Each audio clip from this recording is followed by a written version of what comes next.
Bidadi township ವಿರುದ್ಧ ಪಾದಯಾತ್ರೆ ವಿಚಾರಕ್ಕೆ ಸಂಬಂಧಪಟ್ಟಂತೆ ಪಾದಯಾತ್ರೆಗೆ ಸದನದಲ್ಲೇ ಉತ್ತರ ಕೊಡೋದಕ್ಕೆ ಡಿಕೆ ಶಿವಕುಮಾರ್ ಈಗಾಗಲೇ ಪ್ಲಾನ್ ಮಾಡಿಕೊಳ್ತಿದ್ದಾರೆ. ಶಾಸಕರ ಪಡೆಯನ್ನ ರಚಿಸುವುದಕ್ಕೆ ಸಿಎಂ ಡಿಕೆ ಶಿವಕುಮಾರ್ ನಿರ್ಧಾರವನ್ನು ಮಾಡಿದ್ದು, ಭರ್ತಿ 30 ಶಾಸಕರ ಪಟ್ಟಿಯನ್ನ ರೆಡಿ ಮಾಡೋದಕ್ಕೆ ಸಿಎಂ ಡಿಕೆ ನಿರ್ಧಾರವನ್ನು ಮಾಡಿದ್ದಾರೆ.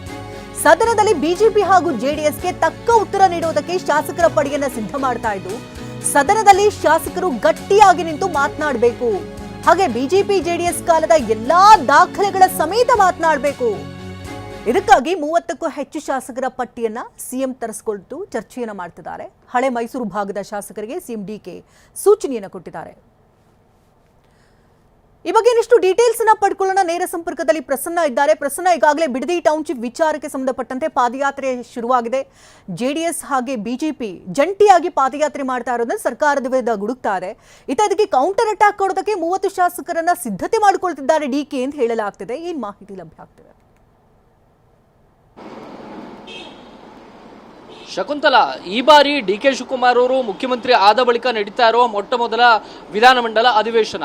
ಇಲ್ಲಿ ಸಹಜವಾಗಿಯೇ ಬಿಡದಿ ಹೋರಾಟವನ್ನ ಹೊರಗಡೆಯೂ ಕೂಡ ದೊಡ್ಡ ಮಟ್ಟಿಗೆ ತೆಗೆದುಕೊಂಡು ಹೋಗ್ತಾ ಇರುವಂತಹ ಬಿಜೆಪಿ ಮತ್ತು ಜೆಡಿಎಸ್ ಜಂಟಿಯಾಗಿ ಸದನದ ಒಳಗೂ ಕೂಡ ಇದನ್ನ ಹೋರಾಟದ ವಿಷಯವಾಗಿ ಪ್ರಸ್ತಾಪ ಮಾಡ್ತಾರೆ ಎನ್ನುವಂಥದ್ದು ಖಚಿತವಾಗಿದೆ.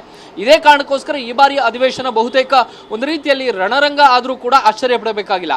ಯಾಕೆಂದ್ರೆ ಸದನದ ಹೊರಗೆ ಬಿಜೆಪಿ ಜೆಡಿಎಸ್ ಮಾಡ್ತಾ ಇರುವಂತಹ ಹೋರಾಟಕ್ಕೆ ಸದನದ ಒಳಗೆ ಉತ್ತರವನ್ನ ಕೊಡಬೇಕು ಅಂತ ಹೇಳಿ ಡಿಕೆ ಶಿವಕುಮಾರ್ ಅವರು ಸಿದ್ಧತೆಯನ್ನ ಮಾಡಿಕೊಂಡಿದ್ದಾರೆ.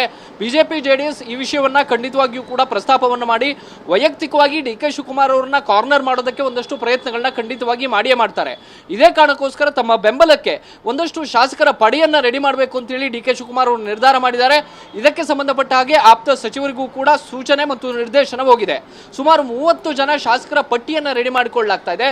ಯಾರು ಪ್ರಬಲವಾಗಿ ಮಾತನಾಡ್ತಾರೆ, ಸರ್ಕಾರವನ್ನ ಯಾರು ಪ್ರಬಲವಾಗಿ ಡಿಫೈನ್ ಮಾಡ್ಕೊಳ್ತಾರೆ, ಉತ್ತಮವಾದಂತಹ ವಾಗ್ಮಿಗಳಾಗಿದ್ದಾರೆ ಮತ್ತು ಜೆಡಿಎಸ್ ಇರಬಹುದು, ಬಿಜೆಪಿ ಇರಬಹುದು, ಇವರ ಕಾಲದಲ್ಲಿ ಏನೇನಾಯಿತು ಅನ್ನುವಂತ ಸಂಪೂರ್ಣ ಮಾಹಿತಿ ಇರುವಂತ ಹಳೆ ಮೈಸೂರು ಭಾಗದ ಶಾಸಕರು ಯಾರಿದ್ದಾರೆ, ಜೊತೆಗೆ ದಾಖಲೆಗಳನ್ನ ಇಟ್ಕೊಂಡು ವಿರೋಧ ಪಕ್ಷಗಳನ್ನ ಕಟ್ಟಿ ಹಾಕೋದಕ್ಕೆ ಯಾರು ಸೂಕ್ತ ಅಂತ ಶಾಸಕರ ಪಟ್ಟಿಯನ್ನ ಮಾಡೋದಕ್ಕೆ ಈಗಾಗಲೇ ನಿರ್ಧಾರವನ್ನ ಡಿಕೆ ಶಿವಕುಮಾರ್ ಮಾಡಿದ್ದಾರೆ. ಸುಮಾರು 30 ಜನ ಶಾಸಕರ ಪಟ್ಟಿಯನ್ನ ರೆಡಿ ಮಾಡಿಕೊಂಡು ಆಗಸ್ಟ್ 13ನೇ ತಾರೀಕು ಅವರ ಜೊತೆಗೆ ಒಂದು ಸುದೀರ್ಘವಾದಂತಹ ಮಾತುಕತೆಯನ್ನು ಕೂಡ ನಡೆಸೋದಕ್ಕೆ ಮುಖ್ಯಮಂತ್ರಿ ಡಿಕೆ ಶಿವಕುಮಾರ್ ಅವರು ಚಿಂತನೆಯನ್ನ ನಡೆಸಿದ್ದಾರೆ. ಒಂದು ಬಿಜೆಪಿ ಮತ್ತು ಜೆಡಿಎಸ್ನ ಮುಖ್ಯಮಂತ್ರಿಗಳ ಕಾಲದಲ್ಲಿ ಬಿಡದಿ ಟೌನ್ಶಿಪ್ಗೆ ಸಂಬಂಧಪಟ್ಟಂತೆ ಏನೇನಾಗಿತ್ತು ಅನ್ನುವಂಥದ್ದು ದಾಖಲೆಗಳ ಸಂಗ್ರಹವನ್ನು ಈಗಾಗಲೇ ಮಾಡಿಕೊಳ್ಳಲಾಗಿದೆ. ಆ ದಾಖಲೆಗಳನ್ನ ಮುಂದಿಟ್ಕೊಂಡು ಶಾಸಕರಿಗೂ ಕೂಡ ಆ ದಾಖಲೆಗಳನ್ನ ಕೊಟ್ಟು ಕೌಂಟರ್ ಅಟ್ಯಾಕ್ ಅನ್ನ ಮಾಡಬೇಕು ಅಂತೇಳಿ ನಿರ್ದೇಶನವನ್ನ ಶಾಸಕರಿಗೆ ನೀಡಲಾಗ್ತಾ ಇದೆ. ಹೇಳಿ ಕೇಳಿ ಡಿಕೆ ಶಿವಕುಮಾರ್ ಅವರು ಮುಖ್ಯಮಂತ್ರಿ ಆದ ಬಳಿಕ ನಡೀತಾ ಇರುವಂತಹ ಮೊದಲ ಅಧಿವೇಶನ. ಸಹಜವಾಗಿ ಹಳೆ ಮೈಸೂರು ಭಾಗವನ್ನ ಕೇಂದ್ರೀಕರಿಸಿಕೊಂಡು ಜೆಡಿಎಸ್ ಮತ್ತು ಬಿಜೆಪಿ ಒಂದು ಒಕ್ಕಲಿಗ ನಾಯಕತ್ವದ ವಿಚಾರವನ್ನು ಕೂಡ ಮುಂದಿಟ್ಕೊಂಡು ಸಹಜವಾಗಿ ಸದನದಲ್ಲಿ ಪ್ರಶ್ನೆಗಳನ್ನ ಎತ್ತುತ್ತಾರೆ ಅನ್ನುವಂಥದ್ದು ಡಿಕೆ ಶಿವಕುಮಾರ್ ಅವರಿಗೆ ಗೊತ್ತಿದೆ.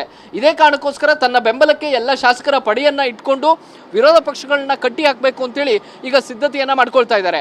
ಇದರ ಜೊತೆಗೆ ಕೆಪಿಸಿ ವಿಚಾರ ಇರ್ಬೋದು, ಕೆಪಿಸಿಯಲ್ಲಿ ಆದಂತಹ ಅಕ್ರಮಗಳಿರ್ಬೋದು, ಅದು ಕೂಡ ಮುನ್ನೆಲೆಗೆ ಬರುವಂತಹ ಸಾಧ್ಯತೆಗಳಿದಾವೆ. ಹೀಗಾಗಿ ಅದಕ್ಕೆ ಸಂಬಂಧಪಟ್ಟ ಹಾಗೆಯೂ ಕೂಡ ಹಿಂದಿನ ಬಿಜೆಪಿ ಸರ್ಕಾರದ ಅವಧಿಗಳಲ್ಲಿ ಏನೇನಾಗಿದೆ ಅನ್ನೋದರ ದಾಖಲೆಯನ್ನ ತೆಗಿರಿ ಅನ್ನುವಂತಹ ಸೂಚನೆಯನ್ನ ಮುಖ್ಯಮಂತ್ರಿ ಡಿಕೆ ಶಿವಕುಮಾರ್ ಅವರು ತನ್ನ ಶಾಸಕರಿಗೆ ನೀಡಿದ್ದಾರೆ. ಇದರ ಜೊತೆಗೆ ನಾಗೇಂದ್ರ ಅವರ ರಾಜೀನಾಮೆಯ ವಿಚಾರವೂ ಕೂಡ ಚರ್ಚೆಗೆ ಬರಬಹುದು. ಈ ಕಾರಣಕ್ಕೂ ಕೂಡ ಶಾಸಕರು ಸಮರ್ಥವಾಗಿ ಹೇಗೆ ಮಾತನಾಡಬೇಕು ಅಂತ ಹೇಳಿ ಡಿಕೆ ಶಿವಕುಮಾರ್ ಅವರು ಸೂಚನೆಯನ್ನ ಕೊಟ್ಟಿದ್ದಾರೆ. ಶಕುಂತಲಾ, ಧನ್ಯವಾದ ಪ್ರಸನ್ನ, ತಮ್ಮ ಲೈವ್ ಅಪ್ಡೇಟ್ಸ್ಗಾಗಿ.